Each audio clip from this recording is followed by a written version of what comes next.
Bangladesh premier league football BPL দিনের দ্বিতীয় ম্যাচে ফোর্টিসের মুখোমুখি হয় বসুন্ধরা কিংস। সেই ম্যাচটি বসুন্ধরা কিংস 1-0 গোলের ব্যবধানে জয়লাভ করে। কষ্টের এই জয়টির মাধ্যমে বাংলাদেশ প্রিমিয়ার লিগে আরেকটি জয় তুলে নিল বসুন্ধরা কিংস এবং তারা এখন পর্যন্ত অপরাজিত থাকতে পারেনি। একটি ম্যাচ হেরে যায় এবং কয়েকটি ম্যাচ ড্র করে।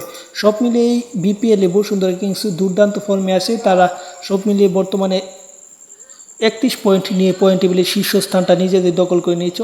অপরদিকে ফোর্টিস তেমন ভালো অবস্থানে নেই, তারা 8 নম্বরে আছে।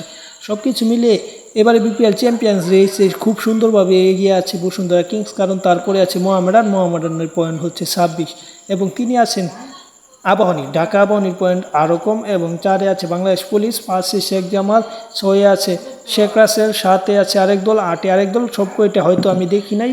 তাই যাই হোক, খেলার সকল আপডেট পেতে এই ছোটো চ্যানেলটি সাবস্ক্রাইব করার পাশাপাশি এখন সকল আপডেট পাবেন। তাই আবার বলছি, সাবস্ক্রাইব করে পাশে থাকুন। ধন্যবাদ সকলকে। পরবর্তী ভিডিও অবশ্যই দেখবেন।